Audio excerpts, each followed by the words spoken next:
good will always win was a line said by one of the main characters in this novel I will be discussing about today. Assalamualaikum warahmatullahi wabarakatuh. My name is NURUL FARHAANA binti Muhammad SAIFUL IZWAAN. I am a student of Smk Mersing and my school code is JEA 4035. Ladies and gentlemen, students and teachers, today I am feeling over the moon to discuss about one of my favorite books that I deem worthy of sharing. Upon its initial release, this fantasy novel rated for young adults became a massive international success, becoming a multi-million selling franchise and even appeared on the New York Times bestseller list. It is titled The School for Good and Evil, written by Soman Chainani, and was originally published in 14th May of 2013 by HarperCollins Children's Book and was later adapted into a film in October of 2023. At first glance, this book may seem like every other fairy tale stories, but it actually challenges everything that we think we know about fairy tales, especially the ideas of good, evil, beauty, and friendship. The story begins in a small town called Gavaldon, where every 4 years, 2 children mysteriously disappears. One is taken to the School for Good, where heroes and princesses are trained. The other is taken to the School for Evil, where villains are created. The main characters are Sophie and Agatha, 2 best friends who are complete opposites. Sophie is beautiful, fashionable, and obsessed with fairy tales. She dreams of becoming a princess and seemed destined for the School for Good. On the other hand, Agatha always wears black, lives in a graveyard, and prefers to be alone.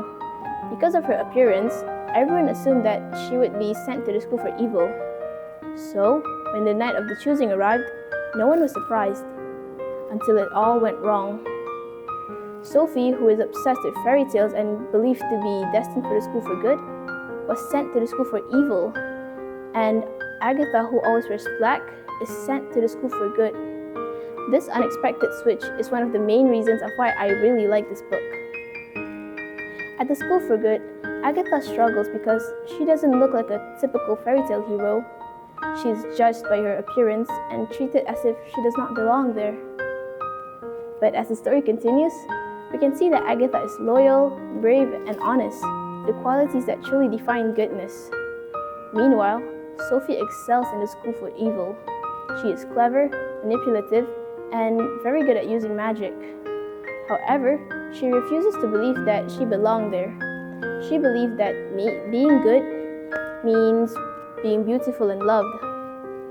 Sophie becomes convinced that the only way to prove she is good is through a true love's kiss. She sets her sights on Tedros, a handsome prince from the School for Good. However, Tedros is not interested in Sophie. Instead, he is drawn to Agatha, not because of her courage, not because of her looks, but because of her courage and sincerity. This causes Sophie to grow jealous and desperate. Her desire for a perfect fairy tale ending slowly turns her to be cruel and evil. She begins to betray Agatha again and again. As the story continues, the line between good and evil begins to crack. Sophie, who looks like a princess, starts acting like a villain. Meanwhile, Agatha, who looks like a villain, proves that she has the heart of a hero. This reversal forces us readers to question whether appearances truly define who we are.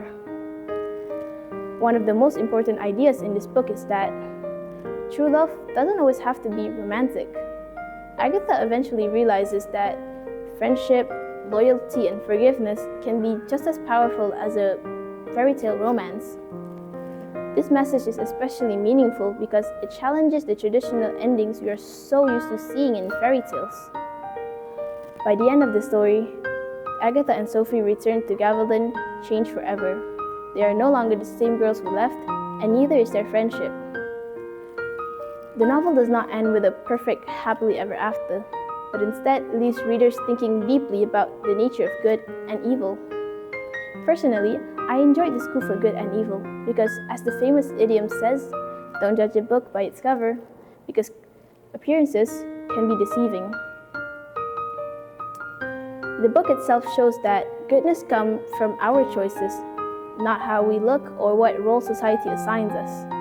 I would recommend this book to readers who enjoy fantasy novels with deeper meanings, strong characters, and unexpected plot twists.